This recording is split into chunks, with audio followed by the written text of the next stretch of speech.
आज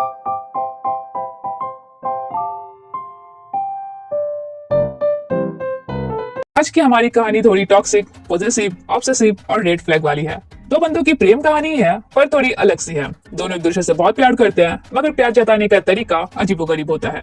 स्टोरी काफी ज्यादा इंटरेस्टिंग है, क्योंकि बाकी स्टोरी की तरह इसमें फेरी टेल वाली लव स्टोरी नहीं है, बल्कि रियलिटी है कि रिलेशनशिप ऐसे भी हो सकते हैं। तो बिंदास देखो, मजा आ जाएगा। और हाँ, इनमें कमेंट जरूर करना स्टोरी कैसी लगी। चलो फिर स्टार्ट करते हैं।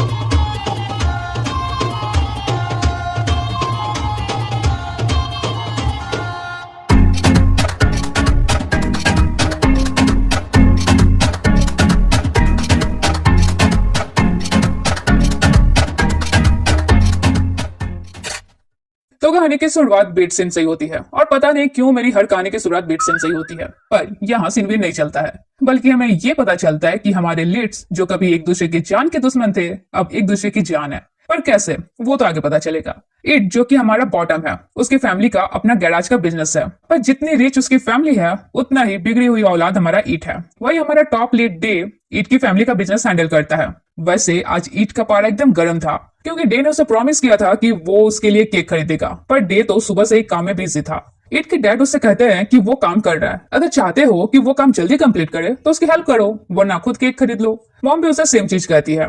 इट बोलता है, अरे आप दोनों का असली बेटा मैं हूँ और आप उसकी साइड ले रहे हो। डैड कहते हैं, अगर तुम्हारा ऐसा ही नेचर रहा तो एक दिन ये तुम्हें छोड़ देगा। इट गुस्से से कहता है, ये मुझे कभी नहीं छोड़ सकता। और डे से कहता है, आज तुम्हें बेकरी शॉप ले जाना ही होगा। डे भी इरिटेट होकर कहता है, मेरा काम पहले कंप्लीट होने दो, फिर ले जाऊंगा। तब डैड डे से कहते हैं, अगर इस तरह तुम इसकी हर बात मानोगे तो ये नाक में दम करके रखेगा। खैर, बाद में डे उसे उसकी फेवरेट बेकरी शॉप ले जाता है, जहां इट खुद भी केक खाता है और डे को भी खिलाता है। इवन डे को केक बिल्कुल भी पसंद नहीं था, फिर भी वो खा लेता है। फिर इट उसके लिए कॉफी ऑर्डर करता है। डे कहता है, अगर कॉफी की वजह से मुझे रात में नींद नहीं आई तो रात भर तुम्हें मेरे साथ जगना होगा। इट साय फील करता है और वॉशरूम चला जाता है। तब एक बंदा हॉटस्पॉट लेने के बहाने डे के बगल में बैठ जाता है और उसे लाइन मारने लगता है। तब तक से ईट भी आ जाता है। वो बंदा कहता है, मैं तो डे से हॉटस्पॉट ले रहा था। ईट चिढ़कर कहता है, कैफे के वाईफाई से भी तुम कनेक्ट कर सकते हो। फिर उसे एम्बेरस फील कराने के लिए डे को केक खिलाने लगता है। वो बंदा भी उठकर वहां से चला जाता है।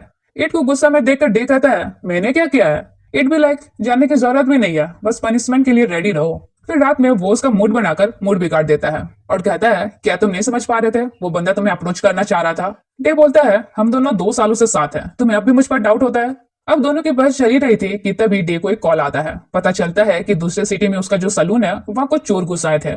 नेक्स्ट डे ही दोनों सलून पहुंचते हैं, जहाँ चोरों ने सलून का तो सत्यानाश कर रखा था। सलून की मैनेजर बताती है कि एक पड़ोसी ने बताया कि कुछ लड़कों को यहाँ आते हुए देखा था। गुस्से में ईट कहता है, अगर वे मिले ना तो वहीं जिंदा गाड़ दूंगा, लेकिन अगर नहीं मिले तो। डे कहता है, तो बेड लक समझकर भूल जाना होगा। डे के मुंह से ऐसे बात सुनकर ईट काफी हैरान होता है, क्योंकि पहले डे की ऐसी पर्सनैलिटी थी ही नहीं। वो एक गैंगस्टर था और किसी को यमराज के पास भेजना उसके मूड पर डिपेंड करता था। डे ईट को स्नूकर खेलने ले जाता है, जहाँ गेम सेंटर का ऑनर डे का फ्रेंड था। कुछ देर बाद एक बंदा ईट पर चांस मारता है, पर ईट पहले क्लियर करता है कि देख भाई, मैं अपने बॉयफ्रेंड के साथ आया हूँ। वही डे उन्हें देखकर तुरंत ईट के पास जाकर बैठ जाता है। ईट पहले ही सफाई देता है, मैंने कुछ नहीं किया है। डे कहता है, मैंने कब कहा तुमने कुछ किया है। तब ईट डे के फ्रेंड से पूछता है कि डे पहले प्लेबॉय था क्या। वो बताता है कि हाँ भी और नहीं भी, सामने वाले के लुक पे डिपेंड करता था, मगर ना ये कभी किसी को पहले अप्रोच करता था, ना कभी किसी के साथ सीरियस रिलेशनशिप में रहा है। बस आज तक इसकी लाइफ में 2 ही इंपॉर्टेंट बंदे हैं, पहला इसका भाई और दूसरा तुम। ये सुनकर ईट के फेस पर स्माइल आ जाती है। फिर वो वॉशरूम जाता है, जहाँ कुछ बंदों को बातें करता हुआ सुनता है कि वे लोग ही सलून में चोरी करने घुसे थे। वो उन्हें रिकॉर्ड करने लगता है, तो वे बंदे उस पर अटैक कर देते हैं। वो भी उन्हें मारना शुरू कर देता है। फिर मारते हुए बाहर निकलता है, तो जो बंदा ईट पर चांस मार रहा था, वो भी उन्हें धोने लगता है। वही हमारा डे स्नूकर खेलने के साथ साथ उन्हें पीट भी रहा था। पता नहीं चल रहा था कि वो खेल रहा है या पेल रहा है। तीनों मिलकर उन्हें अच्छा खासा धो देते हैं। फिर वो बंदा उनसे कहता है कि मैं इन्हें जानता हूँ, तो मैं इन्हें हैंडल कर लूंगा। अब घर आकर डे ईट को डांटने लगता है कि अकेले उनसे पंगा लेने की क्या जरूरत थी। ईट भी चिल्लाकर कहता है, अगर फाइट स्टार्ट नहीं करता तो वे हाथ से निकल जाते। डे कहता है, याद है जब तुमने न्यू बाइक खरीदने के लिए रेसिंग में बेट लगाई थी, मैं तुमसे बहुत गुस्सा हुआ था। मैं कहता हूँ ना, बाइक या बेट से ज्यादा कीमती लाइफ होती है, और इस बार भी सेम था। अगर वो तुम्हें मार देते तो मैं कुछ भी दोबारा खरीद सकता हूँ, अपना सैलून दोबारा खड़ा कर सकता हूँ, पर तुम्हें खो दिया तो वापस नहीं पा सकता। ईट तो एकदम से स्पीचलेस हो जाता है। फिर डे उसकी इंजरी देखता है और उसे हक्कल लेता है। अगले सीन में दोनों बैंकॉक के लिए निकल जाते हैं। ईट उसे घर पहुंचने से पहले बेकरी शॉप घुस लेने कहता है, मगर ट्रैफिक जाम होने की वजह से डे बेकरी शॉप नहीं जाता।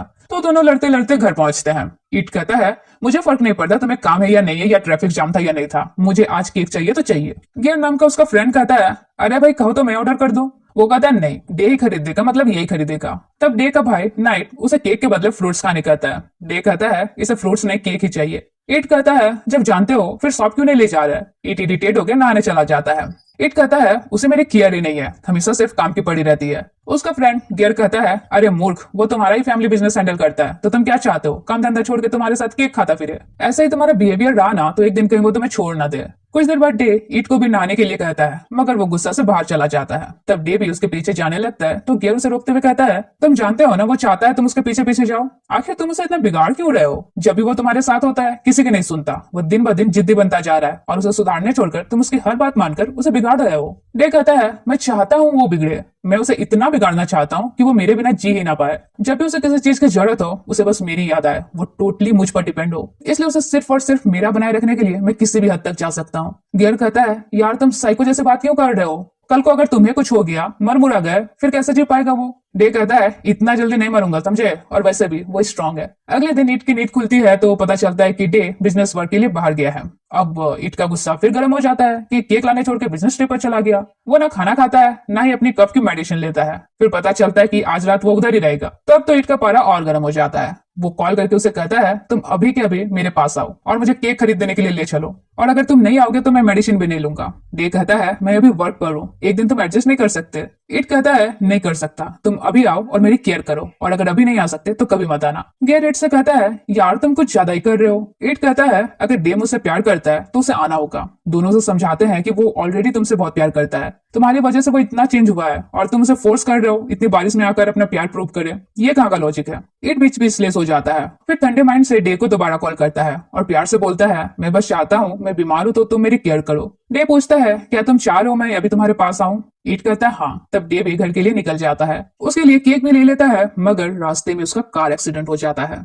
नेक्स्ट दिन ही तुरंत सब हॉस्पिटल पहुंचते हैं, जहाँ ईट इतना शॉक हो जाता है कि बेचारा बेहोश ही हो जाता है। होश आता है तो नाइट से कहता है, सॉरी यार, मेरी वजह से डे का एक्सीडेंट हुआ, अगर उसे आने के लिए फोर्स नहीं करता तो शायद ऐसा कुछ नहीं होता, मैंने फिर से सब कुछ मैसअप कर दिया। नाइट कहता है, पास्ट में जो हुआ उसे याद मत करो। फिर डॉक्टर बताते हैं कि उसका पैर और हाथ तो टूटा ही है, सर में भी बहुत चोट आई है, इसलिए उसे आईसीयू में शिफ्ट करना होगा। वही ईट डे को देखने के लिए जिद लगाए बैठा था। तभी उसका दोस्त निक आता है और कहता है, तुम खुद भी मारो, तुम्हें आईसीयू में घुसने नहीं दिया जाएगा। ईट कहता है, तो फिर मैं उसे बाहर से ही देखूंगा। उसकी जिद के सामने सब हार मान जाते हैं और उसे बाहर से ही डे को दिखाने ले जाते हैं, जहाँ डे की ऐसी हालत देखकर वो सबसे पूछता है, डे को अब तक से होश क्यों नहीं आया है। जिस पर नाइट बताता है कि अभी वो ठीक है, मगर होश आने में उसे टाइम लगेगा। कुछ दिन बीत जाते हैं मगर अब तक से डे को होश नहीं आया था। ईट काफी परेशान होता है। डॉक्टर बताते हैं कि डरने की कोई बात नहीं है, उसे होश आ जाएगा, और उसके टेक केयर करने के लिए पर्सनल नर्स हायर कर देते हैं। ईट कहता है, मैं डे की केयर कर सकता हूँ, जिस पर डॉक्टर कहते हैं, तुम टेक केयर नहीं कर सकते, पर नर्स के साथ रहकर सीख सकते हो। तब ईट भी वैसा ही करता है, जैसा जैसा नर्स करती है वो सब कुछ रिकॉर्ड करता जाता है और खुद भी प्रैक्टिस करता है। अगले दिन निक अपने बॉयफ्रेंड नील के साथ उसे विजिट करने आता है और कहता है, यार तेरे डैड तो डे का एकदम हाई फाई ट्रीटमेंट करवा रहे हैं। ईट कहता है, हाँ, डैड पहले उसे बिल्कुल पसंद नहीं करते थे और अब तो उसे अपने बेटे जैसा ट्रीट करते हैं। तभी वहाँ उनका एक और फ्रेंड नान आता है, जो स्पेशली डे का फ्रेंड था। वो ईट के लिए केक लेकर आया था। अब केक देखकर ईट का दर्द ताजा हो जाता है, भाई इसी केक की वजह से एक्सीडेंट जो हुई थी। वो 2 साल पहले का एक फ्लैशबैक याद करता है, जब एक दिन वो सो रहा था और डे आकर उसे डांटते हुए जगाता है। फिर कहता है, कल तुम किसके साथ गए थे, मैंने कहा था ना मैं पिक करने आऊंगा। वो भी चिल्लाकर कहता है, मुझे रेस्ट करना था तो एक फ्रेंड के साथ आ गया, और मैं तुम्हारा कोई नौकर नहीं हूँ जो हर बात मानू। डे गुस्से से कहता है, फ्रिज में खाना था, खाए भी हो या नहीं। ईट फ्रिज खोलता है तो केक था। वो केक देखकर खुश हो जाता है और कहता है, मेरे लिए खरीदा है तुमने। डे बोलता है, नहीं, कुत्ते के लिए खरीदा था। ईट पूछता है, कुत्ता कौन है। डे बोलता है, मिरर में शक्ल देखो अपने। खैर ईट इग्नोर करके केक खाने लगता है और डे उसे देखता रहता है। नेक्स्ट इन केक को लेकर उनके बीच झगड़ा होता है। ईट केक की डिमांड करता है और डे उसे खरीद नहीं दे रहा था। वो कहता है, सीरियसली यार, केक के लिए तुम मुझसे गुस्सा रहे हो। ईट कहता है, बात केक की नहीं है, बात ये है कि तुमने प्रॉमिस किया था खरीद दोगे। अब यही सब फ्लैशबैक याद करके वो रोने लगता है। निक नान को डांटने लगता है कि बेवकूफ कहीं के, केक की जगह कुछ और नहीं ला सकते थे।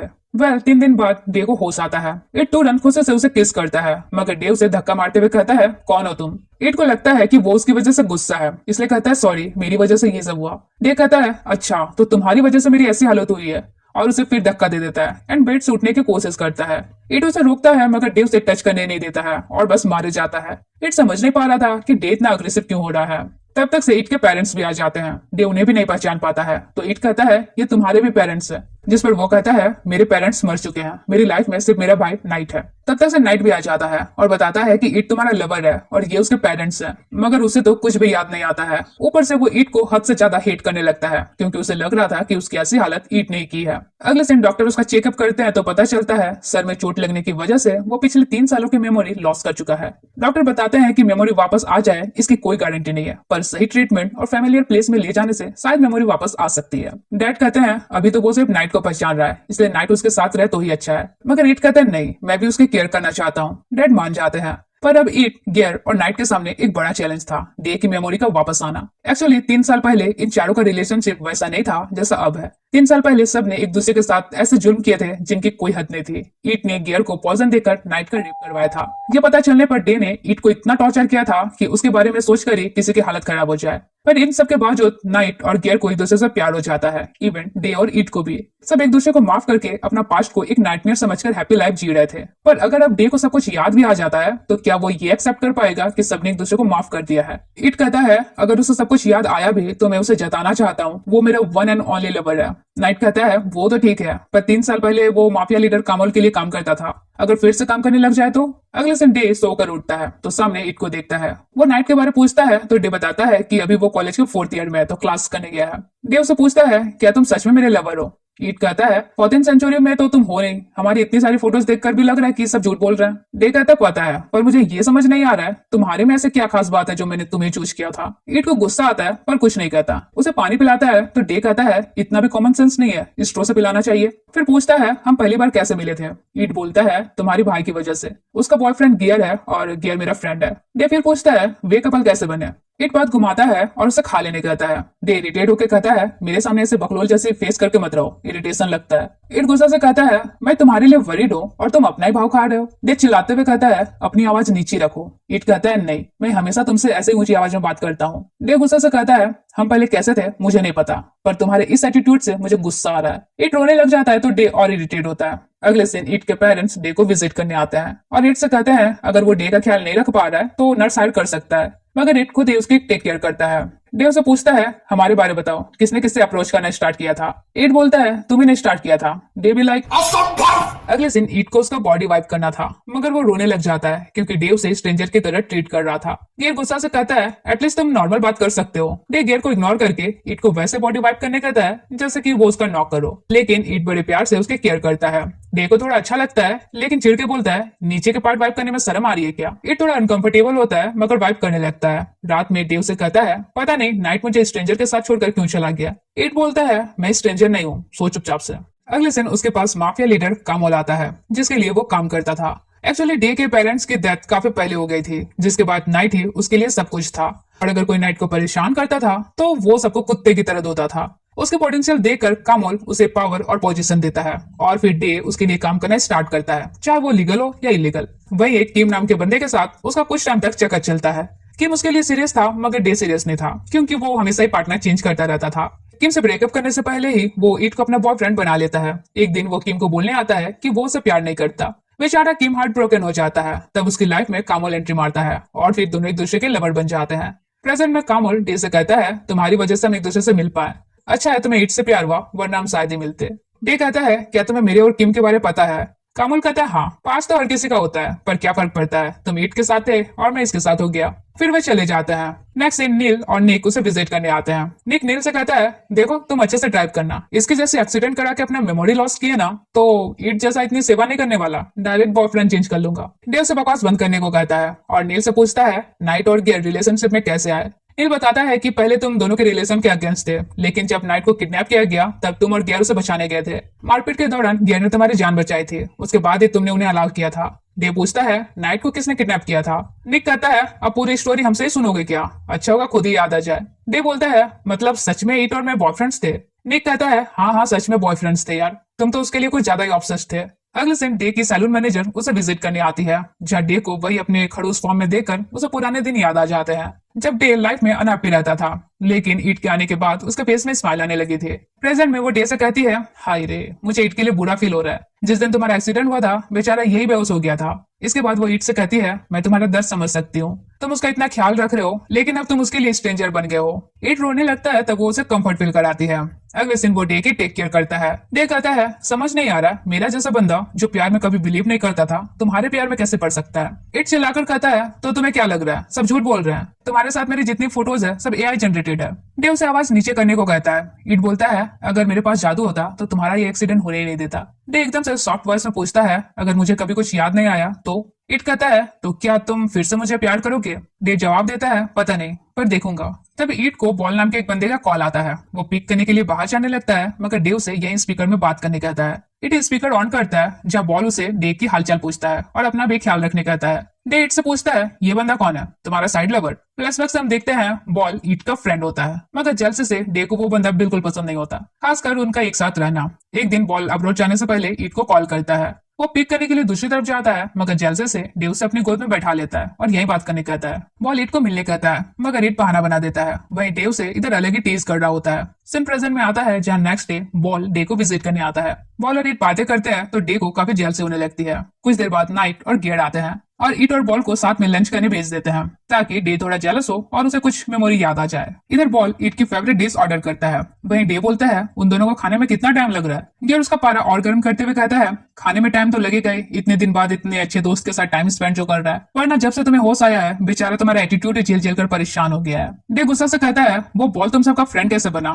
गियर कहता है, ये तो तुम्ही को फिगर आउट करना होगा। नाइट भी कहता है, हाँ ये इंपॉर्टेंट मेमोरी है। तब तक ईट और बॉल आ जाते हैं तो डे ईट को पैर मसाज करने कहता है। ईट भी करने लगता है। वहीं देर नाइट खुसुर फुसुर करता है कि बॉल को बीच बीच में लाते रहना होगा। डे जेलस होगा तो शायद उसे जल्दी याद आने लगे। उधर डे ईट से कहता है, तुम काफी चार्मिंग हो, मन कर रहा है गले में पट्टा डाल दूं ताकि सबको पता चले तुम मेरे हो। ये डायलॉग वो पहले भी मारा करता था, इसलिए ईट के फेस पर स्माइल आ जाती है। कुछ दिन बाद डे हॉस्पिटल से डिस्चार्ज हो जाता है। ईट के डैड उन्हें अपने घर में रहने कहते हैं, मगर डे उसे वो घर ले जाता है जहाँ वे दोनों रहते थे, ताकि उसकी मेमोरी जल्दी वापस आ सके। यहाँ डे थोड़ा अनबैलेंस होता है तो ईट उसे संभाल लेता है। इसके बाद ईट डे के लिए मछली फ्राई करता है। फ्राई कम और कुंभी पाकम ज्यादा हो रहा था। तब डे आकर स्टोव वगैरह बंद करता है और कहता है, जब खाना बनाना नहीं आता तो बना क्यों रहे हो? फिर उसके बनाई कॉफी पीता है तो कुछ ज्यादा ही मीठी थी। वो कहता है, तुम्हें तो कुछ आता जाता नहीं है और मेरी केयर करना चाहते हो, स्टूपिड हो या फिर इडियट। ईट को गुस्सा तो बहुत आता है पर वो कुछ नहीं कहता। फिर वो डे को नहा देता है, जो ऐसे सिचुएशन में डे को फिजिकल नीड होने लगती है, तो वो ईट को सेटिस्फाइड करने कहता है एंड ईट भी उसकी डिमांड पूरी करता है।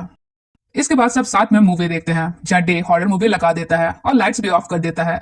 ईट को हॉरर मूवी से डर लगता था, इसलिए वो अपने रूम जाने लगता है, मगर डे उसे अपना पैर मसाज करने को कहता है, तो ईट को भी मसाज करना पड़ता है। फिर डे नोटिस करता है कि वो डर रहा है तो जानबूझकर उसे पानी लाने भेज देता है। गेट चिढ़ के कहता है, सच में यार, इंसान अपनी पर्सनैलिटी चेंज नहीं कर सकता, तुम्हें जिस पर इंटरेस्ट आता है उसे टॉर्चर करने में तुम्हें मजा आता है ना। उधर डर की वजह से ईट चिल्ला उठता है। सब जाकर देखते हैं तो वो गिरा पड़ा था। डे कहता है, पता नहीं ये बंदा मेरा बॉयफ्रेंड कैसे बना, न इसे खाना बनाना आता है न इसे किसी चीज का ढंग है। ये तुरंत बोलता है, ये हद है यार, तुमने इसे इतना स्पॉइल करके रखा था, अब इसे डांटने का हक तुम्हारे पास नहीं है। नाइट उसे उठाने जाता है, मगर डे कहता है कि उसे खुद ही उठने दो। ईट कुछ नहीं कहता और वहां से चला जाता है। गुस्से में नाइट कहता है, तुम इस तरह ईट को हर्ट नहीं कर सकते। डे जवाब देता है, क्यों? अगर वो मेरा 2 साल से बॉयफ्रेंड है तो ऑब्वियसली उसने मेरी पर्सनैलिटी झेली होगी, तभी तो हम साथ रहे हैं, तो उसे अब भी मुझे झेलना होगा। गियर कहता है, अगर तुम्हें याद नहीं आ रहा है तो किसी से भी पूछ लो, तुम्हारी ऐसी वाहियात पर्सनैलिटी नहीं थी। उधर ईट काफी हर्ट होता है, तभी उसे उनकी कपल टी शर्ट दिखती है। इधर डे गियर से पूछता है, तुम यहाँ क्यों रहते हो, अपना घर वर नहीं है क्या, कहीं मेरे भाई के साथ सोए तो नहीं हो?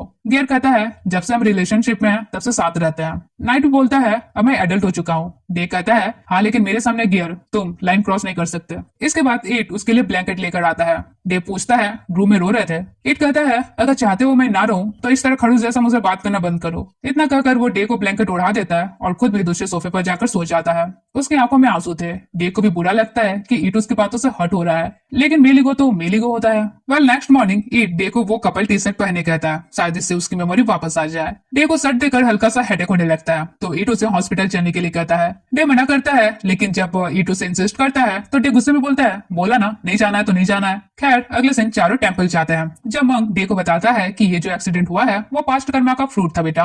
बाद में डे ईट से कहता है, मंक के बोलने का क्या मतलब था? तब ईट बता ही देता है कि उस दिन मैं तुम्हें केक लाने के लिए फोर्स कर रहा था, इसलिए तुम हेवी बारिश में आने भी लगे थे और तुम्हारा कार एक्सीडेंट हो गया था। डे कहता है, मतलब पनौती तुम ही थे। ईट उसके बातों से हर्ट होता है।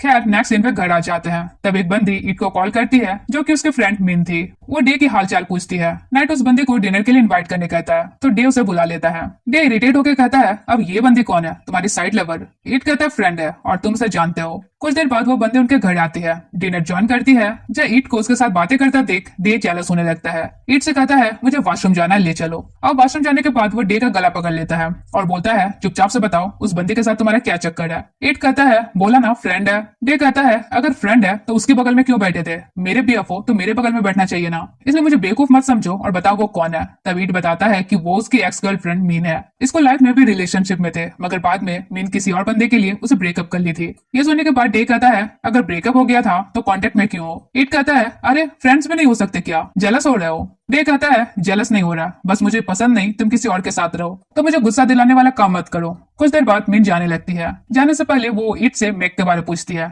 बोलती है उससे काफी टाइम से कांटेक्ट नहीं हो पा रहा है और वो अपने घर में भी नहीं है। ईट एक फ्लैशबैक याद करता है जब हमें पता चलता है कि 3 साल पहले मीन ने मैक के लिए ही ईट को छोड़ा था, लेकिन मैक ने मीन को कभी प्यार नहीं किया था। एक्चुअली वो ईट को लाइक करता था और मीन के साथ उसका ब्रेकअप कराने के लिए उसने मीन को अप्रोच किया था। एक दिन वो ईट के साथ फोर्सफुली इंटीमेट होने की कोशिश करता है मगर सही वक्त में डे आ जाता है। फिर मैक को धमकी देता है कि ईट को हाथ लगाने की भी कोशिश मत करना क्योंकि ये सिर्फ मेरा है। और ईट को गुस्सा से कहता है मना किया था ना अकेले बाहर निकलने से। फिर डे मैक को अपने फ्रेंड नान के हवाले कर देता है। सीन प्रेजेंट में आता है जहाँ ईट मीन से कहता है कि उसे मैक के बारे में कुछ पता नहीं है। अगले सीन में डे की फिजिकल थेरेपी चल रही होती है। डॉक्टर उन्हें सजेस्ट करते हैं कि डे को किसी फैमिलियर जगह ले जाओ, शायद इससे उसकी मेमोरी जल्दी वापस आ सकती है। ईट के डैड दोनों को अपने घर शिफ्ट होने कहते हैं मगर ईट बोलता है कि वो डे का ख्याल रख सकता है। डैड कहते हैं पहले हम डे को पसंद नहीं करते थे, हमें लगता था कि कहीं वो तुम्हें हमसे दूर ना ले जाए, मगर उसने कभी ऐसा नहीं किया, बल्कि वो हमारा दूसरा बेटा जैसा बन गया है। खैर ईट डे को घर ले आता है और अपने रूम जाने लगता है। डे चिढ़ते हुए कहता है कहाँ जा रहे हो, मेरे साथ रहने में अनकंफर्टेबल फील हो रहा है तो चले क्यों नहीं जाते? ईट कहता है मुझे तुम्हारी बातें हर्ट करती है पर मैंने कभी तुम्हें छोड़कर जाने का नहीं सोचा है। ये कहते हुए वो रोने लगता है। डे बोलता है मर्दों के रो क्यों रहे हो? तुरंत जवाब देता है मर्द को दर्द नहीं होता क्या? पता नहीं तुम मुझसे इतनी नफरत क्यों करते हो? तब डे उसे अपने पास बैठने का ऑर्डर देता है, फिर प्यार से उसके आंसू पोंछता है और हक्का लेता है। कुछ पल के लिए दोनों के बीच की दूरियां कम होती हुई लगती है लेकिन अगले ही पल डे उसे फिर दूर कर देता है। सीन चेंज होता है जहाँ डे की रिकवरी होने की खुशी में सब पार्टी ऑर्गेनाइज करते हैं। काश का पार्टी रहता है जिसमें थीम रहता है कि हर कोई अपना कुछ ना कुछ उतारेगा, चाहे वो कपड़े हो या फिर कोई स्टफ। अब इस पार्टी में ईट भी एंट्री मारता है तो डे उसे देखता ही रहता है। फिर यहाँ सब अपने अपने पार्टनर के बदले शर्ट उतारते हैं, निक के बदले नील, नाइट के बदले गियर। फिर सब ईट को भी उतारने कहते हैं। अब डे अपने बंदे को ऐसे कैसे सबके सामने उतारने देगा, तो खुद ही उसका बस बेल्ट उतार देता है।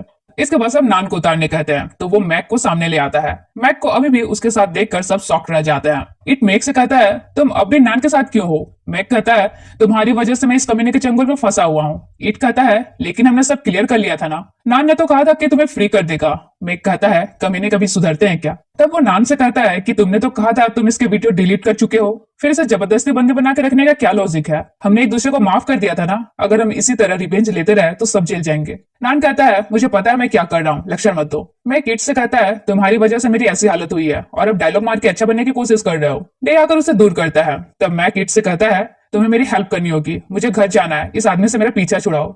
निक कहता है एक तो तुमने ईट के साथ इतना घटिया काम किया था और अब इसी से हेल्प मांग रहे हो। फिर नान उसे वहां से ले जाता है। तब डे सबसे मैक के बारे में पूछता है कि ये कौन है। कोई एग्जैक्ट कुछ बताता नहीं है। ईट बस इतना कहता है कि वो मेरा स्कूल फ्रेंड है और पुराने लफड़े की वजह से अभी भी गुस्सा है। डे भी ज्यादा माइंड नहीं करता है। फिर से पार्टी एंजॉय करते हैं जहां सभी कपल्स एक दूसरे को सेड्यूस भी कर रहे थे। इस बीच डे की नजर नान और मैक पर जाती है जहां नान मैक को जबरदस्ती किस करता है। ईट डे का ध्यान उसे हटाकर अपनी तरफ करता है। अगले दिन इतने दिन बाद आज डे वही रूम जाता है जो वो ईट के साथ शेयर करता था। ईट उसके शर्ट उतार देता है, फिर उसकी एसेसरीज खोल देता है और शावर लेने कहता है। फिर वे दोनों एक ही बेड में सो जाते हैं जहाँ ईट सोचता है डे तुम मुझे अपना लवर समझते हो या प्रॉपर्टी? वेल आधे नींद में डे उसे उसी तरह करता है जैसा पहले करता था। सुबह उसकी नींद खुलती है तो इस पोजीशन में देखकर वो हैरान रहता है। फिर याद आता है बॉयफ्रेंड ही तो है और उसे देखने लगता है। थोड़ी बहुत उसकी मेमोरी वापस आने लगती है तो उसे हेडेक होने लगता है। इट तुरंत उसे मेडिसिन देता है। उसकी केयरिंग देखकर डे को भी अच्छा लगता है मगर कोल्ड से ट्रीट करता है। फिर उसे एक फ्लैशबैक याद आता है जब इट डे से गुस्सा था। इट का नेफ्यू समन उसे आइडिया देता है कि किस करके मनाओ। तब डे उसे किस करता है। प्रेजेंट में आता है जहाँ सब ब्रेकफास्ट करते हैं। डे सबसे समन के बारे पूछता है तो इट बताता है कि वो मेरा नेफ्यू है, यूएस में रहता है, तो मुझसे काफी क्लोज थे और हमेशा उसे वीडियो कॉल करते थे। वैसे अगर उसे वीडियो कॉल करोगे तो अच्छा लगेगा। इट के कहने पर डे समन सामन को वीडियो कॉल करके बात करता है तो इट काफी खुश होता है। इसके बाद डे को सामन के बारे में याद आता है कि जब वो वेकेशन में यहाँ आया था तो डे के साथ काफी घुल मिल गया था। ये सब मेमोरीज याद आकर उसे फिर हेडेक होने लगता है। इट बोलता है आज तुम्हें सुबह से हेडेक हो रहा है, आज रेसिंग के बदले हॉस्पिटल चलो। डे इरिटेट होकर उसे डांट देता है। अगले दिन डे रेस के लिए जाता है जहाँ मैक भी रेस कर रहा था। नाम डे को उसे इग्नोर करने कहता है। वहीं इट अब भी उसे रेसिंग के लिए मना करता है लेकिन डे फिर भी रेस करता है। अब उनकी ड्राइविंग स्पीड देखकर इट तो बेहोशी हो जाता है। कुछ देर बाद डे उसे चेक करने आता है जहाँ इट सो रहा था। तब इट के मोबाइल पर बॉल का कॉल आता है। डे कॉल रिसीव करके कॉल करने का रीजन पूछता है। बॉल कहता है मैं तो तुम्हारी हेल्थ के बारे में पूछने के लिए कॉल किया था। डे कहता है मैं ठीक हूँ और हाँ विजिट करने आने की जरूरत नहीं है। फिर इट को उठाकर बोलता है तुम्हारे दूसरे बॉयफ्रेंड ने कॉल किया था। इट कहता है क्या बक रहे हो, बताया है ना बॉल और मेरे फ्रेंड्स है। डे कहता है फ्रेंड्स तो तुम्हारे मैक भी था लेकिन नान ने बताया उसने तुम्हें मोलेस्ट करना चाहा था। ये बात तुमने मुझसे हाइड क्यों की, क्या उसे लाइक तो नहीं करते हो। इट बोलता है मैं उसे लाइक नहीं करता लेकिन फिलहाल तुम्हें नान से कहना चाहिए कि वो मैक को छोड़ दे। डे को गुस्सा आता है कि इट मैक की केयर कर रहा है। इट को भी गुस्सा आता है कि डे उसकी फीलिंग समझ ही नहीं रहा है। इवन उसका इतना केयरिंग करता है फिर भी डे के लिए वो यूजलेस है। डे बोलता है अगर तुम चाहते हो मैं अच्छा फील करूं तो खुद को मेरे लाइक बनाओ। कुछ देर बाद निक उसके पास आता है तो देखता है कि इट को फीवर है। इसके बावजूद इट रेसिंग देखने जाता है जहाँ एक बार फिर वो अनकॉन्शियस होने लगता है। तब मैक उसे संभालता है तो तुरंत डे आकर उसे दूर कर देता है। फिर निक इट को ले जाने लगता है। तब नील डे से कहता है तुम्हें पता है ना इट तुमसे प्यार करता है। डे कहता है पर मेरे जैसे कमीने से वो प्यार करता क्यों है, मैं भी देखना चाहता हूँ कि कब तक वो मुझे झेल पाएगा। तभी निक इट से बोलता है यार आजकल तुम्हारी ऐसी हालत कहीं इसलिए तो नहीं हो रही है कि तुम्हें टैक्सी से ट्रॉमा है। डे पूछता है कैसा ट्रॉमा, जिस पर इट कहता है कुछ नहीं ये तो बस ऐसे बोल रहा है। फिर वो नाम से कहता है आई होप तुम मेरे को टॉर्चर नहीं कर रहे हो। नेक्स्ट डे इट को मेडिसिन खिलाता है फिर उसकी बॉडी वाइप कर देता है। इसी बीच उसे उनके इंटीमेट मेमोरीज भी याद आने लगती है तो बेचारा अपने इमोशंस को कंट्रोल नहीं कर पाता है।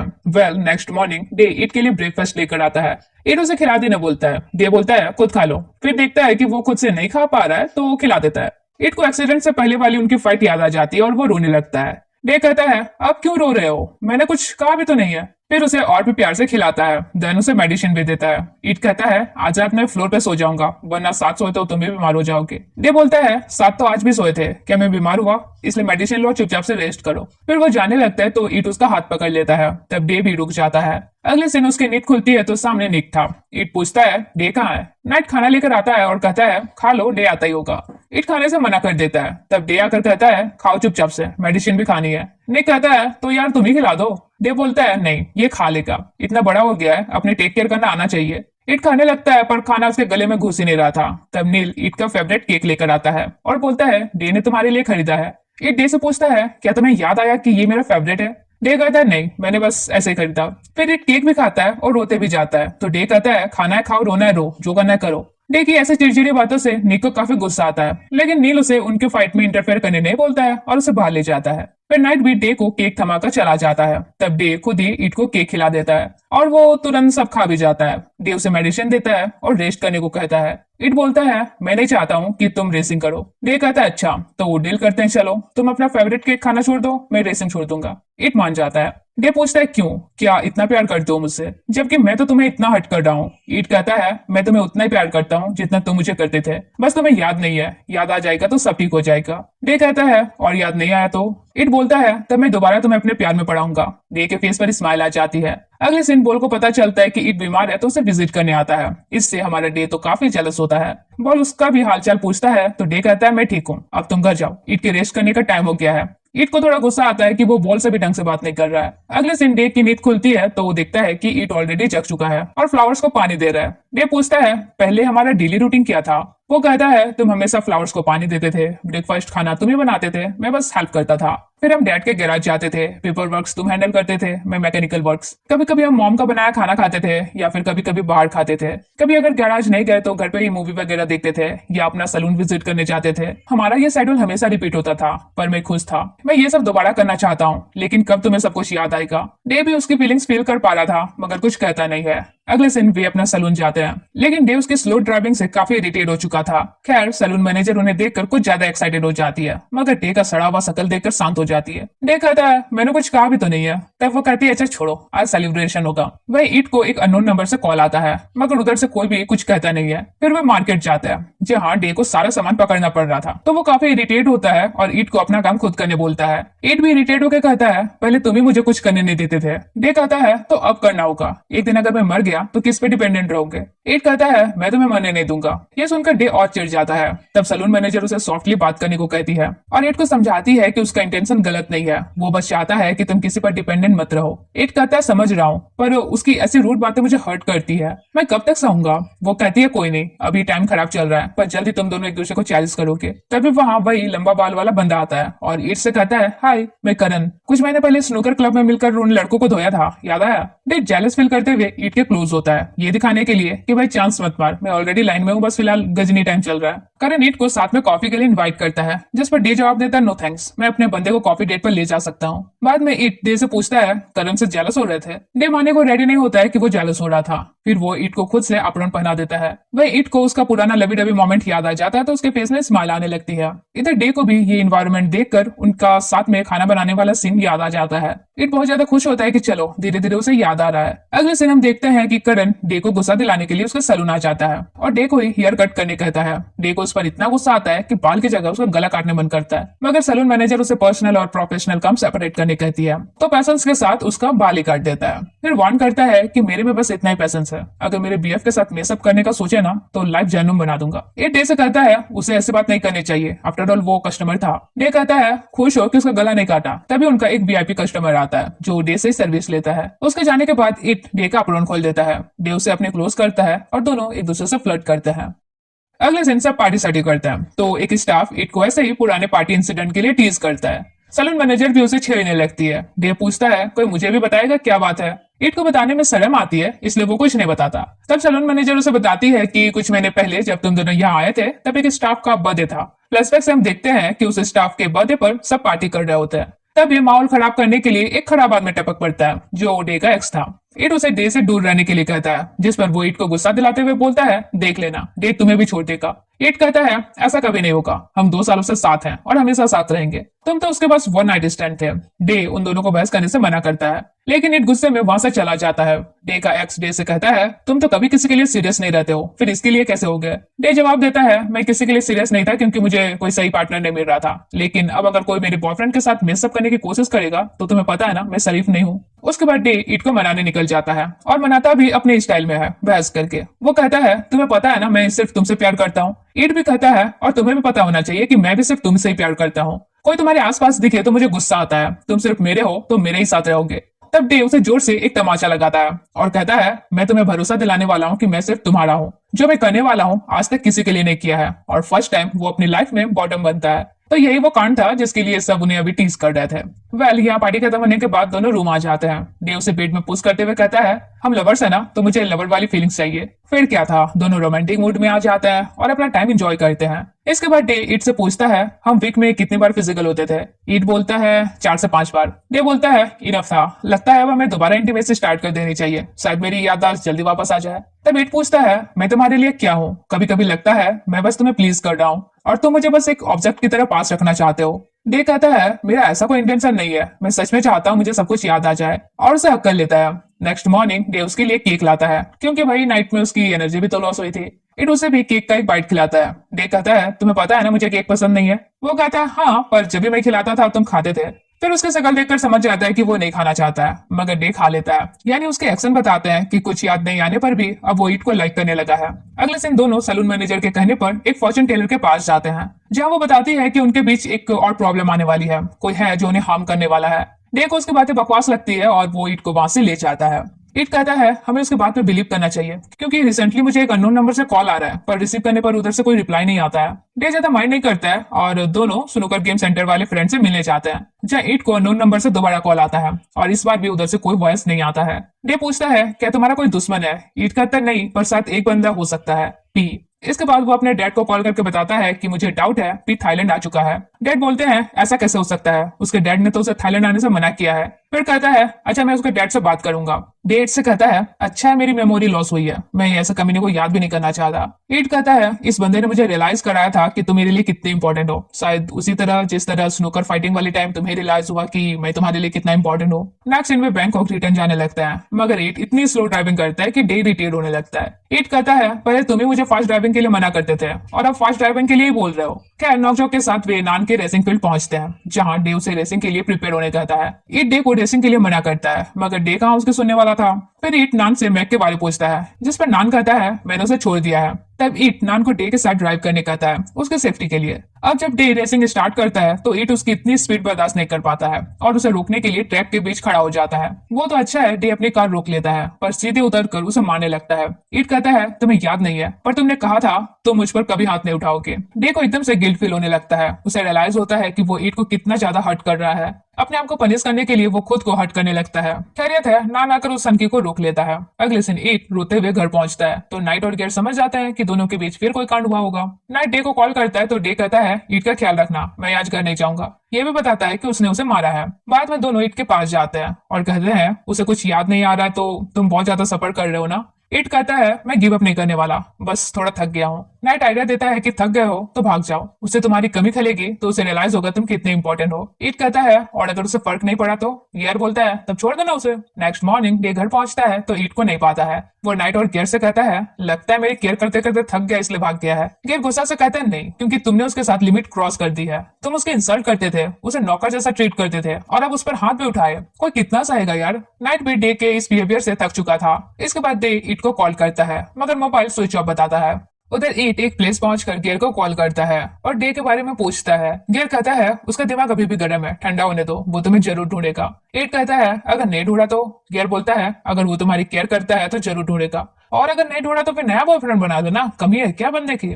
इसके बाद ईट अपना टेंट वेंट लगाता है। फिर वो उस जगह पर जाता है जहाँ उसकी और डे की स्पेशल मेमोरीज थे। डे ने उसे इसी जगह पर उसके बर्थडे में कपल रिंग पहनाई थी। ईट वो पल याद करके इमोशनल हो जाता है। दूसरी तरफ डे गियर को पूरा मारने लगता है और पूछता है ईट कहाँ है। गियर उसे खुद ढूंढने को कहता है। डे बोलता है वो मुझे छोड़कर नहीं जा सकता, जिस पर गियर कहता है तुम उसे इतना हर्ट करते हो, वो तुम्हें क्यों छोड़कर नहीं जा सकता। गुस्से में डे उसे पानी में डुबाए रखता है। वो तो अच्छा है कि नाइट आकर गियर को बचा लेता है। डे उससे भी पूछता है कि ईट कहाँ है। नाइट बोलता है वो तुम्हें याद करना होगा, वो वही जगह गया है जो तुम दोनों के लिए काफी स्पेशल थी। डे को अचानक थोड़ा फ्लैश ट्रिगर होता है। वो इधर कैंपिंग में आए बाकी लोगों से भी ईट की फ्रेंडशिप हो जाती है, जहाँ पीस नाम के एक बंदे से भी उसकी अच्छी दोस्ती हो जाती है। इधर डे रूम में जाकर कुछ सामान ढूंढने लगता है कि शायद कुछ मिल जाए और याद आ जाए। इसी बीच उसे उनकी एक कपल रिंग दिखती है। वो उसे पहन लेता है और उसे धुंधला सा फ्लैश ट्रिगर भी होता है। वो फिर से ईट को कॉल करता है मगर मोबाइल अब भी स्विच ऑफ ही था। इधर पीस नाम का बंदा अब ईट पर चांस मार रहा था। दूसरी तरफ डे अब भी याद करने की कोशिश कर रहा था। वो नील को कॉल करके ईट के बारे में पूछता है, मगर नील भी कहता है तुम खुद से याद करोगे तो अच्छा रहेगा। नील भी मुंहफट की तरह बोलता है अगर नहीं ढूंढ पाए मतलब तुम इडियट हो। डे नील से कहता है अपने बॉयफ्रेंड की कैंची जैसे जुबान चुप कराओ यार। तब नील इरिटेट होकर उसे एक बस की साउंड सुनाता है, जिसे सुनकर डे को उस जगह की मेमोरी ट्रिगर हो जाती है। थोड़ी बहुत लबी डबी कन्वर्सेशन भी याद आती है और ये भी कि वो प्लेस एक वाटरफॉल है। वो आधी रात में नाइट और गियर को साथ चलने कहता है, मगर वो सुबह जाने की बात करते हैं। डे कहता है ठीक है फिर 3 बजे निकल जाएंगे। गियर इरिटेट होकर कहता है 3 बजे रात रहती है भाई, पर नाइट मान जाता है तो वो भी मान जाता है। दूसरी तरफ डिनर के दौरान हॉरर स्टोरीज की कॉन्वर्सेशन शुरू हो जाती है। ईट तो बहुत ज्यादा डरने लगता है, लेकिन बताया कैसे, इज्जत का सवाल था। बट पीस समझ जाता है कि उसे डर लग रहा है। अब सोने से पहले ईट काफी देर तक प्रे करता है कि वो तो उससे पंगा ना हो। तभी पीस उसके पास आता है और कहता है अगर ओके नहीं हो तो साथ सोने में कंपनी दे सकता हूँ। ईट काफी डरा हुआ था तो अग्री कर जाता है, लेकिन वो उनके बीच बॉर्डर भी बनाता है। इसलिए नहीं कि दोनों के बीच अनजाने में कुछ हो जाए, बल्कि इसलिए कि कहीं भूत आकर उनके बीच में ना सो जाए। लिटरली इसे कहते हैं ultra pro max over thinking. खैर आराम से वे सो जाते हैं। उधर 3 बजते ही डे उनकी दरवाजा नॉक करने लगता है। गुस्से से गियर कहता है अरे भाई पहनने भी दोगे या नाइट ड्रेस में चला जाऊं। डे कहता है 1 मिनट भी लेट हुए ना तो छोड़ूंगा नहीं। गियर बोलता है कैसा आदमी है यार, थैंक्स की जगह धमकी दे रहा है। नाइट बोलता है समझो उसे, वो ईट से मिलने के लिए बेताब है। गियर कहता है तुम्हारी वजह से इस हेडेक को झेल रहा हूँ, वरना अब तक से मुंह तोड़ देता। उधर सनराइज होता है और उनकी नींद भी खुल जाती है। ईट पीस को अपना बेड और पिलो ले जाने कहता है। पीस कहता है रहने दो, क्या पता आज रात में तुम्हें कंपनी की जरूरत पड़े। इधर तब तक से वे तीनों भी पहुंच जाते हैं। डे जाकर देखता है तो बहुत सारे टेंट लगे हुए थे। 2 लड़की से वो ईट के बारे पूछता है तो वे बताती है कि वो साव लेने गया गया है। उधर ईट जैसे ही बाथरूम का दरवाजा ओपन करता है, डेव से वापस अंदर ले घुसता है और चलाते हुए कहता है मुझसे भाग क्यों रहे हो, और उसे पैशनेट किस कर लेता है। ईट उसे स्टॉप होने बोलता है मगर वो बिल्कुल नहीं रुकता और रोमांस जारी रखता है। फिर दोनों बाथरूम में ही इंटीमेसी करते हैं। वहीं बाहर से पीस उनकी वॉइस सुनकर हर्ट होता है। अगले दिन डेव प्यार से कहता है मेरा केयर कर करके थक गए इसलिए भागे हो। ईट कहता है तुम याद करने की कोशिश करो मैं क्यों भागा था। डेव ऊंची आवाज में बोलता है तुम भी याद करने की कोशिश करो मैंने तुम्हें क्यों मारा था, क्योंकि मुझे तुम्हारी परवाह है। अगर तुम्हें कुछ हो जाता तो मैं कैसे खुद को हैंडल कर पाता। फिर ईट की नजर उसके हाथ की इंजरी पर जाती है। वो पूछता है मगर डे कुछ नहीं बताता है। तब ईट नाइट से पूछने जाता है। डे रोकते हुए कहता है माइनर इंजरी है बस। ईट कहता है तुम्हारे लिए माइनर है मेरे लिए नहीं। डे उसकी केयरिंग देकर ब्रश करने लगता है। फिर डे की नजर पीस पर जाती है। वो ईट से पूछता है ये बंदा कौन है। ईट कहता है ये लोग भी कैंपिंग करने आए हैं, मुझे अकेला देखा तो ग्रुप में ऐड कर लिया था। तभी गियर और नाइट टेंट पेंट लगा के कंप्लीट करते हैं और उनके लिए खुश होते हैं। वही डे पीस को देखकर समझ जाता है कि ये बंदा सीधा नहीं है। वो ईट का टेंट देखता है जिसमें 2 बेड लगे थे। डे का पारा गर्म हो जाता है और पूछता है यहाँ और कौन सोया था, वो बंदा। ईट कहता है हाँ लास्ट नाइट सब हॉरर स्टोरी की बात कर रहे थे तो उसने साथ सोने की कंपनी ऑफर की तो मैं रेडी हो गया, लेकिन क्या ही दिक्कत है हम तो लड़के हैं ना। डे कहता है क्या ही दिक्कत है मतलब तुम्हारा बॉयफ्रेंड भी लड़का ही है और तुम्हारे साथ सो चुका है। इट भी लाइक हाँ बात तो सही है। खैर ईट डे को मनाता है कि मुझे पता है मैंने गलत किया, फर्स्ट मीटिंग में किसी पर ट्रस्ट नहीं करना चाहिए था, पर तुम्हें भी तो पता है मुझे भूत से डर लगता है और वैसे भी तुम मेरे साथ नहीं थे तो क्या करता। डे बोलता है एक दिन भी मेरे बिना नहीं रह सकते कि नाइट गुजारने के लिए किसी और को ढूंढ लिए। ईट कहता है अगर तुम्हें मुझ पर ट्रस्ट नहीं है तो यहाँ क्यों हो, छोड़ के चले जाओ। और अब वो गुस्सा जाता है। गियर ईट से कहता है सीरियसली यार तुम दोनों बिना फाइट के रह नहीं सकते, अब क्यों फाइट हुई है। वो बताता है कि लास्ट नाइट मैंने पीस को अपने टेंट में सोने दिया था। गियर बोलता है वाह बेटा तब तो और क्या ही कहना। फिर ईट उनसे डे की इंजरी के बारे में पूछता है। नाइट बताता है कि तुम्हें मारने के बाद उसे काफी बुरा लगा और खुद को पनिश करने के लिए उसने उस हाथ को इंजर्ट कर दिया। ईट बोलता है उसे सिर्फ मेरी केयर है अपनी नहीं। गियर बोलता है हाँ तभी तो तुम्हारे लिए वो मुझे पानी में डुबा के मार रहा था साइको गई का। कुछ देर बाद दोनों का मूड ठंडा होता है। तब ईट डे के पास जाता है। डे को उनकी पुरानी मेमोरीज याद आती है जब वे यहाँ रोमांस कर रहे थे। ईट को अच्छा लगता है कि उसकी याद वापस आ रही है। वो कहता है ये प्लेस हम दोनों के लिए बहुत स्पेशल है। फिर कहता है सॉरी अब से मैं अपना ख्याल रखूंगा और तुम्हें वरीड होने नहीं दूंगा। डे बोलता है गुड, लेकिन ये बात समझना तुम्हें पनिशमेंट नहीं मिलेगी, आज रात हिसाब होगा। अगले सीन में हम देखते हैं कि पी नाम का बंदा ईट के गैराज आता है और एक मैकेनिक से पूछता है ईट और डे कहाँ है, मैं उनका फ्रेंड हूँ। मैकेनिक उसे बता देता है कि वे वाटरफॉल गया है।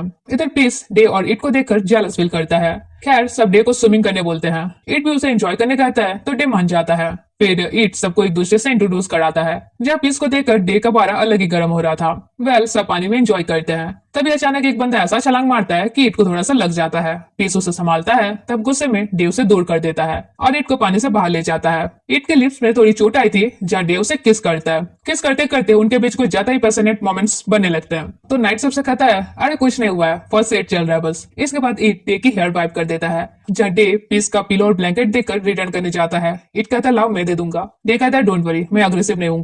फिर पीस को उसका सामान रिटर्न करता है। पीस कहता है अगर मुझे पहले पता होता है कि ईट एंगेज्ड है तो होप रेज नहीं करता, बट डोंट वरी मैं कमीना नहीं हूँ, कबाब में हड्डी नहीं बनूंगा। नाइट में सब साथ डिनर करते हैं। लिप्स की इंजरी की वजह से ईट को पेन फील होता है तो डे उसके लिए वरीड होता है। वहीं दोनों को लवी डबी देखकर दोनों लड़कियां उनकी लव स्टोरी पर काफी इंटरेस्ट लेती है। फिर जब डेव ने बताता है कि ईट उसका बॉयफ्रेंड है तो ईट को भी काफी अच्छा लगता है। इसके बाद गियर ईट को बताता है कि सुबह बाथरूम में जब तुम दोनों समथिंग समथिंग कर रहे थे तो बगल वाले बाथरूम में पीस भी था। ईट को काफी एम्बैरस फील होता है। डे बोलता है लोग क्या सोचेंगे वो छोड़ो, मुझे कितना याद आ रहा है इस पर फोकस करो। तब ईट कहता है जैसे जैसे तुम्हारी मेमोरी वापस आ रही है तुम्हें लग रहा होगा ना मैं कितना चाइल्डिश जिद्दी और बिगड़ा हुआ हूँ, लेकिन तुम्हें ये भी पता चल रहा है ना हम एक दूसरे को कभी नहीं छोड़ सकते। डे के फेस में स्माइल आ जाती है। अब सोते वक्त डे ईट से फ्लर्ट करने लगता है। ईट कहता है क्या कर रहे हो, ये टेंट साउंड प्रूफ नहीं है। तब डे को उनका एक किसी तरह फ्लर्टिंग मोमेंट याद आता है। वो ईट से कहता है जब हम यहाँ आए थे तो मैंने इसी तरह तुम्हें हक किया था, इसी तरह तुमसे फ्लर्ट कर रहा था राइट। ईट कहता है हाँ और उसे हक कर लेता है। डे कहता है मैं पूरा इंटीमेट सीन याद करना चाहता हूँ, क्या तुम मुझे याद दिलाने में हेल्प करोगे। ईट कहता है ओके। फिर दोनों अपना इंटीमेसी स्टार्ट करते हैं। नेक्स्ट मॉर्निंग दोनों लड़कियां डे से कहती है इस सिटी के फेमस सैलून के ओनर तुम हो, पर लगते नहीं हो तुम सैलून ओनर हो, तुम रेसिंग कार के वर्कर जैसे लगते हो। सब बोलते हैं वैसे तो ईट का अपना कार शॉप का बिजनेस है जहाँ डे भी काम करता है, पर रेसिंग कार का ओनर के साथ भी इसकी पहुंच है। एक बंदे पूछती है क्या तुम भी रेसिंग करते हो। ईट डे को घूरने लगता है। फिर कहता है फास्ट ड्राइविंग करने वाले हो क्या। वो कहता है अरे नहीं यार, तुम बस दोबारा अपना मोबाइल स्विच ऑफ मत रखना। गियर कहता है हाँ अब तुम गायब मत होना यार, वरना ये पता नहीं कब मुझे मार डालेगा, फिर नाइट भी दुआ हो जाएगा। अगले दिन फिर सब पानी में मस्ती करते हैं जहाँ इस बार भी ईट का पैर क्रैम्प हो जाता है। डे उसे साइड तरफ ले जाकर ठीक कर देता है। ईट कहता है अच्छा है हम दोनों एक दूसरे की केयर कर रहे हैं। फिर थोड़ा बेटर फील होने पर वो वापस पानी में मस्ती करने जाता है। तब उसी अननोन नंबर से उसे कॉल आता है। डे उसका कॉल रिसीव स्किप करता है जब हम देखते हैं कॉल करने वाला पी होता है। वो डे को धमकी देता है कि मैं आ रहा हूँ तुमसे रिवेंज लेने के लिए। भाई हमारा डे तो गजनी था, वो सोचता है अब ये कौन है। वो ईट को उसकी कॉल रिकॉर्डिंग सुनाता है। ईट तुरंत पहचान जाता है कि ये पी है। तभी डे को पी के बारे याद आता है, वो सीन जब वो उसे मारना चाह रहा था मगर ईट उसे बचाने के लिए खुद गोली खा जाता है। ये याद आकर वो ईट को हक कर लेता है। अगले दिन हम देखते हैं पी वाटरफॉल तक पहुंच चुका था। नेक्स्ट मॉर्निंग पैकिंग सेकिंग करते वक्त डे की टक्कर पी से हो जाती है मगर वो उसे नहीं पहचान पाता है। वो ईट को पी की फोटो दिखाने कहता है, तब ईट उसे फोटो दिखा देता है। डे कहता है सामने आया ना तो उसे छोड़ूंगा नहीं। ईट को 3 साल पीछे का एक फ्लैशबैक याद आ जाता है जब पी उसे लाइक करता था लेकिन ईट ने डे को चूज किया था। इवन डे उसके साथ बेडली ट्रीट करता था फिर भी। प्रेजेंट में डे काफी फास्ट ड्राइविंग करता है। ईट के पूछने पर बताता है कि मैं जल्दी घर पहुंचना चाहता हूँ क्योंकि पी हमें फॉलो कर रहा है। घर पहुंचते ही वो अपनी गन फुल लोड कर लेता है मगर ईट कहता है डैड हमसे बात करना चाहते हैं। डे बोलता है उन्हें क्यों बताया, मैं उस पी से निपट सकता था। ईट कहता है तुम्हारी मेमोरी अभी पूरी वापस नहीं आई है। लास्ट टाइम हमने डैड के साथ मिलकर ही पी को हैंडल किया था और मैं नहीं चाहता हूँ कोई अग्रेसिव इंड हो। तब गियर आकर बताता है कि घर के बाहर एक कार खड़ी है। डे गियर से कहता है मैं ईट को लेकर डैड के पास जा रहा हूँ, अगर वो हमें फॉलो करे तो उसे रोकना। गियर वैसा ही करता है। उनकी कार जाने के बाद गियर फॉलो करने वाली कार के सामने डब्बा गिरा देता है और उठाने में थोड़ी देरी करता है। उधर दोनों डैड के पास पहुंचते हैं जहाँ पी के डैड भी आए हुए थे।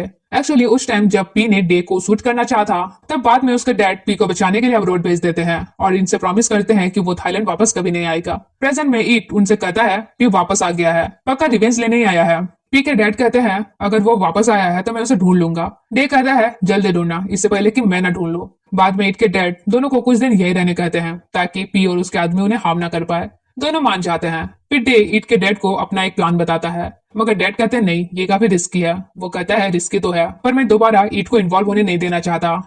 इसके बाद ईट डे को गैराज का इंस्पेक्शन कराता है जिस पर डे कहता है मैकेनिकल वर्क में मुझे इंटरेस्ट नहीं है, मेरा वर्क प्लेस ले चलो, मैं दोबारा काम शुरू करना चाहता हूँ, बहुत रेस्ट हो गया। तब ईट उसे उसका वर्क प्लेस दिखाता है। डे कहता है मेरा केबिन वहाँ है और तुम यहाँ काम करते हो, मतलब मैं वहां से तुम्हें देख पाता था। ईट बोलता है पता नहीं तुम देखते थे या नहीं, जब भी मैं तुम्हें देखता था तुम तो नहीं देखते थे और इस बारे कभी तुम बताया भी नहीं हो। तभी डे को एक कस्टमर पर डाउट होता है। वो बड़ी इज्जत से उसे खोपचे में ले जाता है और गला पकड़कर कहता है बोल देना पी से, हिम्मत है तो सामने आए। बाद में एक स्टाफ डे और ईट से पूछता है क्या तुम दोनों अपने उस फ्रेंड से मिले, वो पूछने आया था तुम दोनों कहाँ हो तो मैंने बता दिया वाटरफॉल गए हो। वे समझ जाते हैं कि वो पी ही था। अगले दिन वे रेस्टोरेंट जाते हैं। ईट कहता है हमें नहीं पता पी कहाँ है, क्या इस तरह बाहर निकलना सेफ है। डे कहता है अगर वो साल भर नहीं मिला तो क्या हम साल भर घर के अंदर ही रहेंगे। ईट कहता है हाँ बात तो सही है। तभी डे पी को देख नहीं पाता है। वो वॉशरूम का बहाना बनाकर उसके पास जाता है और पूछता है तुम चाहते क्या हो। पी कहता है मैं तो ईट को मिस कर रहा था तो उसे देखने आ गया। डे कहता है इसे देखना नहीं कहते हैं, स्टॉकिंग कहते हैं। पी इरिटेट होकर कहता है मुझे हल्के में मत लो, इस बार ऐसा सबक सिखाऊंगा याद रखोगे। डे भी कह देता है करो जो करने का मन हो।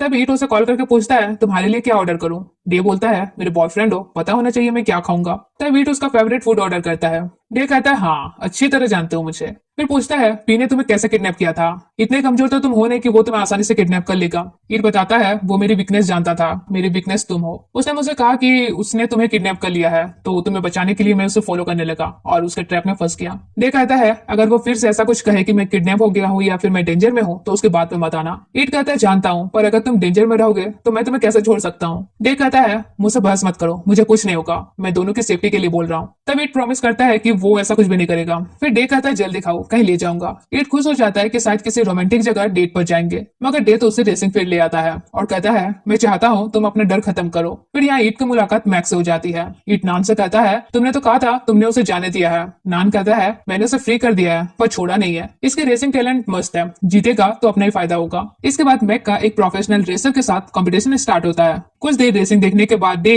ईट को ड्राइव करने कहता है लेकिन ईट नहीं करता। तब डे फुल स्पीड में ड्राइव करता है। ईट तो इतना नर्वस हो जाता है कि बेहोशी हो जाता है। इसी बीच डे को उनकी फर्स्ट मीटिंग याद आती है जब एक पार्किंग लॉट में वे मिले थे। डे ने उसकी कार को माइनर हिट किया था मगर ईट उसे बहुत ज्यादा सुनाने लगता है। डे माफी मांगता है और कहता है कि वो कंपनसेट पे करने के लिए रेडी है। अब प्रेजेंट में वो उसे बेहोश देखकर घबरा जाता है। नेक्स्ट दिन वे हॉस्पिटल चेकअप के लिए जाते हैं जहाँ डॉक्टर बताता है कि ये पैनिक अटैक था। डे के एक्सीडेंट के बाद से तुम्हारे अंदर व्हीकल्स को लेकर ट्रॉमा बैठ गया है पर मेंटल थेरेपी से ये ठीक हो जाएगा। इसके बाद डे उसे बेकरी शॉप ले जाता है। ईट तो कुछ ज्यादा ही खुश हो जाता है तो डे कहता है ऐसा एक्ट कर रहे हो जैसे कभी केक खाए भी नहीं हो। वो कहता है मैं केक देकर ऐसा ही एक्ट करता हूँ। डे को उस पर प्यार आ रहा था पर वो जताता नहीं है। फिर ईट डे से कहता है जरा गैस करो तो हमारी फेवरेट टेबल कौन सी है। डे सही गैस कर लेता है पर कहता है मुझे कुछ याद नहीं आया, बस रैंडमली गैस किया। ईट फिर भी काफी खुश हो जाता है और सभी वैरायटी की केक एक एक पीस ऑर्डर कर देता है। डे कहता है इतना इतना नहीं खा पाओगे। ईट बोलता है और खा लिया तो क्या रिवॉर्ड मिलेगा। डे बस उसे देखता रह जाता है। तभी दोनों की लबी डबी मोमेंट्स में टांग अड़ाने पी टपक जाता है। डे ईट से कहता है तुम थोड़ा उठो, मुझे इससे बात करनी है। ईट जाते हुए पी से कहता है अगर डे को हर्ट किया ना तो केक की जगह जूता खाओगे। फिर पी डे से कहता है तुम्हारी वजह से मैंने बहुत सफर किया है। मेरे डैड ने मुझे जबरन अब्रोड भेज दिया। मैं चाहता हूँ जितना मैं सफर किया हूँ उतना तुम भी करो। डे कहता है अमीर लोगों की यही खराबी है, क्राइम करते हैं और जेल की जगह अब्रोड चले जाते हैं। फिर कहता है दूसरों को ब्लेम करना बंद करो, जो रायता फैला था वो तुम ही ने फैलाया था। ना तुम हमें मारने की कोशिश करते ना ही कुछ होता। फिर उसे धमकी देता है कि बेटा देखते जाओ मैं क्या करने वाला हूँ। ईड अपने आप को होल्ड बैक नहीं कर पाता है और जाकर पी से कहता है तो मुझे कॉल क्यों करते थे। वो कहता है ऑफकोर्स तुम्हें मिस करता था इसलिए। ईड कहता है बेटर होगा कभी अपने डैड को कॉल कर लिया करो जो तुम्हें मिस करते हैं। पी इरिटेट हो जाता है कि अब भी उसके डैड उनकी साइड ले रहे हैं। इसके बाद डे पी को साइड तरफ ले जाकर धोने लगता है। दोनों के बीच फाइट होती देख ईट आकर पी को रोकता है। पी उन्हें धमकी देकर चला जाता है। ईट डे से कहता है पहले तुम मुझे फाइट करने नहीं बोलते थे और अब खुद ही कर रहे हो। फिर कहता है हटाओ तुम्हें तो कुछ याद भी नहीं है। डे कहता है तुम पी से दूर रहना, मैं उसे हैंडल कर लूंगा। तभी कुछ आदमी उन पर अटैक करते हैं, लेकिन उन्हें कुछ नहीं होता। अब घर आकर डे को एक मोबाइल मिलता है जिसमें उसका और ईट का एक वीडियो था।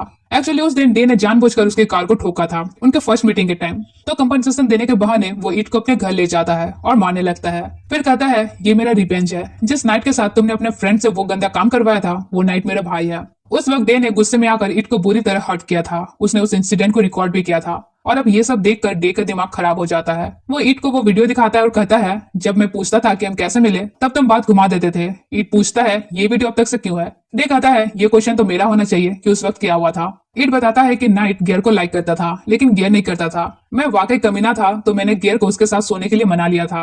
इस इंसिडेंट के बाद तुम नाइट को अब्रोड ले गए और गियर के अगेंस्ट रिवेंज लेने के लिए उसका माइंड वॉश किया। इवन अब्रोड से आने के बाद तुमने मेरे साथ भी रिवेंज लिया और ये वही रिवेंज वाली वीडियो है। डे उनकी ऐसे पास्ट की स्टोरी जानकर हैरान रह जाता है। वो पूछता है जब हम एक दूसरे से इतनी नफरत करते थे तो हम लवर्स कैसे बने। उसे ये ट्रांसफॉर्मेशन बिल्कुल भी डाइजेस्ट नहीं हो रहा था। वो वहां से चला जाता है। इवन ईट को फॉलो करने से मना भी कर देता है। फिर वो सीधा जाकर गियर को कूटने लगता है। नाइट रुकते हुए पूछता है इतना बौखला क्यों रहे हो। बाद में ईट कॉल करके बताता है कि उसके मोबाइल में पास्ट की वीडियो अब भी थी और सब कुछ जानकर अब वो फिर से मुझसे नफरत करने लगा है। गियर कहता है कोई नहीं, उसे सब याद आ जाएगा तो सब ठीक हो जाएगा। दूसरी तरफ नान मैक के साथ फोर्सफुली इंटीमेसी कर रहा था। तभी वहाँ ईट आ जाता है और नान से कहता है क्या तुम्हारे पास अब भी मैक वाली वीडियो है, अगर है तो डिलीट कर दो वरना कभी भी बैकफायर हो सकता है जिस तरह मेरा और डे का हुआ। फिर वो उसे सब कुछ बताता है और मैक वाला वीडियो डिलीट करने फिर बोलता है। नान कहता है मैंने वो वीडियो ऑलरेडी डिलीट कर दिया है, उसे बस बेवकूफ बना रहा हूँ, पर डोंट वरी जल्दी बता दूंगा। नेक्स्ट दिन वो गैराज पहुंचता है जहाँ पी उसका वेट कर रहा था।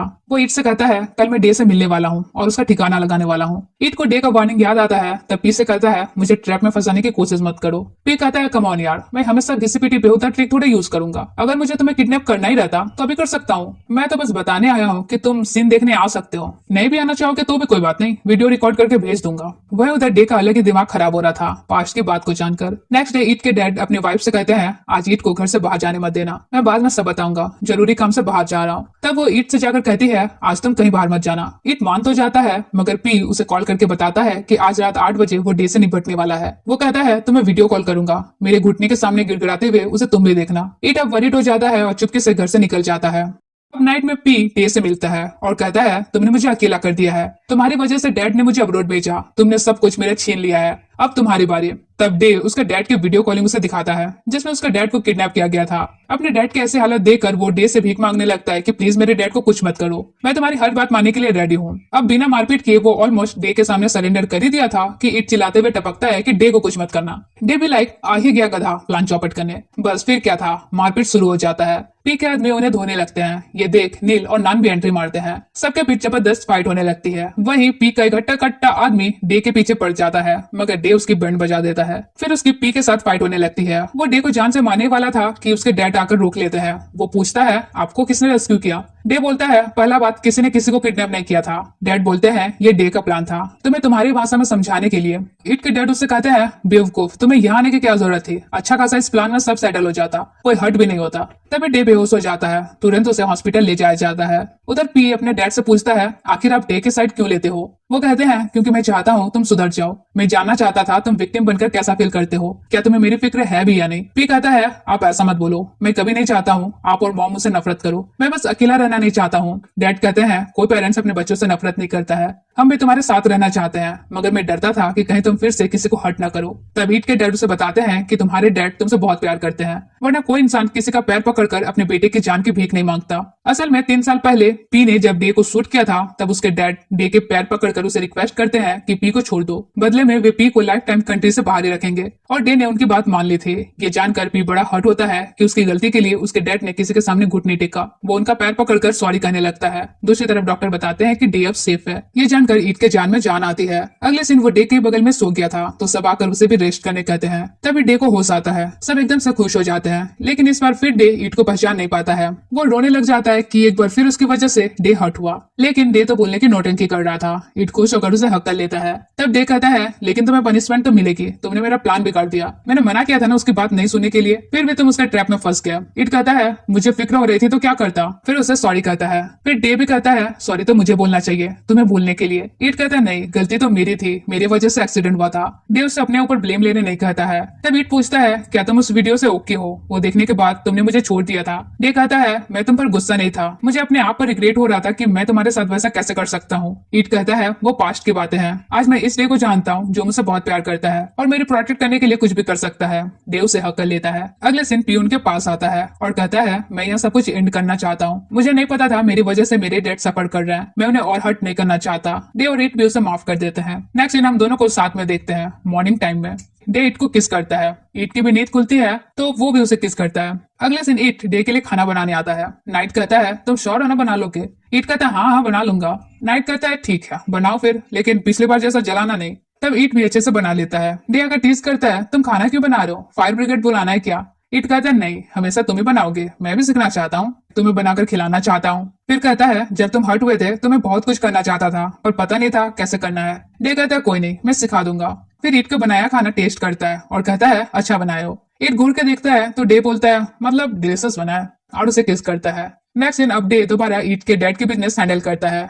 बीच बीच में ईट को देखकर चार्ज भी हो जाता है। दोनों हॉस्पिटल जाते हैं, जहाँ ईट डॉक्टर से कहता है, अगर पहले पता होता सर में चोट मारने से इसकी याददाश्त वापस आ जाती तो मैं ही कब को मार देता। डॉक्टर कहते हैं, वैसे अब डे तो ठीक हो गया है, पर तुम्हारे पैनिक अटैक अब तक से है, इसलिए तुम कंसल्टेशन कंटिन्यू रखना। वही हम देखते हैं, मैक के जाने के बाद नान का दिल अब सुना सुना हो गया था। डे और ईट उसके पास जाते हैं तो उसकी शक्ल देखकर समझ जाते हैं कि मैक चला गया है। नान उनसे पूछता है, इतनी दुश्मनी के बाद तुम दोनों साथ कैसे हुए? ईट कहता है, होप, बस होप मत खो। अगले दिन दोनों फिर उसी फॉर्चून टेलर के पास जाते हैं। इस बार डे उन्हें उनकी मैरिज फॉर्चून देखने कहता है। ईट तो काफी ज्यादा खुश हो जाता है। फॉर्चून टेलर कहता है, सारे दिन सुबह कभी भी शादी कर सकते हो। नेक्स्ट दिन हम नील और निक को देखते हैं, जहाँ निक नील से कहता है, ईट और डे की शादी के बाद हम भी शादी करेंगे। नील कहता है, वो तो करेंगे ही, लेकिन पहले किस्त दो। फिर दोनों एक दूसरे को टीज करते हैं। कुछ दिन बाद आज डे और ईट की शादी थी। सब मस्त खुश थे। बेचारा नान दुखी था। तभी मैक भी शादी में शामिल होता है, तो उसे देखकर नाना खुश हो जाता है। मैक उसे कहता है, तुमने मुझे जाने तो दिया, पर मैं तुम्हें मिस करता था। नान उसे हक कर लेता है, तो सब उन्हें टीज करते हैं। इसके बाद अपने पुराने कल्चर के अकॉर्डिंग ईट और डे की शादी होती है, जहाँ एज अ पेरेंट कामल भी आया था, क्योंकि एक तरह से उसी ने डे को रेज किया था। दोनों एक दूसरे को रिंग पहनाते हैं, फिर उनमें किसिंग होता है, और इसी सेलिब्रेशन के साथ इस सीरीज की यही हैप्पी एंडिंग होती है।